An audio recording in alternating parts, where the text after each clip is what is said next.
Si la pilule est difficile à avaler pour de nombreuses personnes, il reste que les faits sont têtus. Homicide involontaire, conduite en état d'ivresse, la justice a tranché. La nouvelle est tombée vendredi soir comme un coup de tonnerre au moment où des pages de référence faisaient l'annonce de son arrestation. De nombreux fans et même des artistes n'ont pas pu digérer l'information. De l'autre côté, de nombreux avis laissent entendre que ce n'est que pure justice. Le monde de la musique porte le deuil, une icône s'en est allée. Jacob Devarieux est mort à l'âge de 66 ans.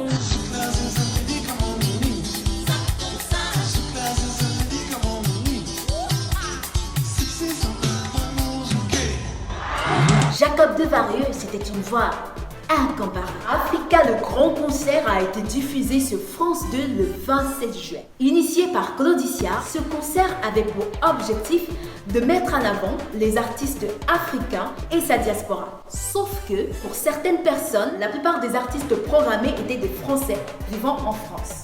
Fallait avoir beaucoup d'imagination pour voir leur lien avec l'Afrique.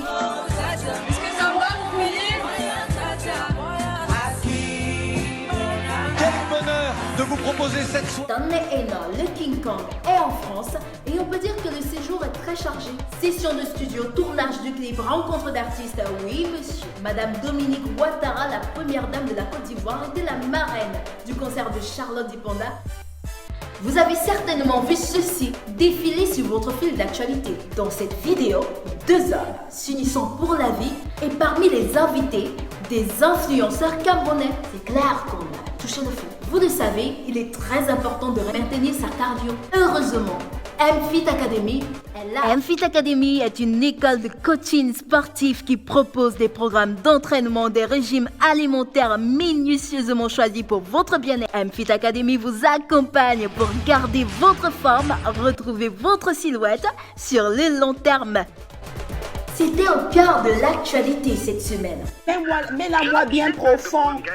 Dans votre orientation sexuelle, elle est légale au Un Voice, sorti de nulle part, mettant en scène deux protagonistes. Une femme du nom de Gaëlle, que personne ne connaît, et un homme de médias, Eric Christiania. Un Voice, oui peut-être, mais qui a du mal à convaincre les plus futés. Mimi a fait une déclaration sanglante dans l'émission On se prend pas la tête. Elle déclare avoir approché l'artiste Kameni pour une collaboration. Sauf que cette dernière l'a envoyé voir son manager qui, elle, lui a demandé une rémunération pour son featuring. Et le débat a été lancé sur les réseaux sociaux. L'artiste confirmé devra-t-il payer pour un featuring?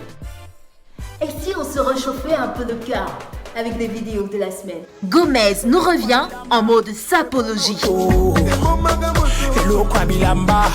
JN est de retour avec I Am Back.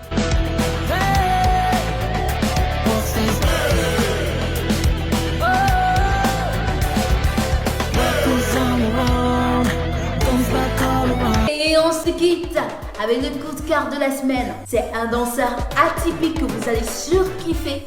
Ciao, bye bye.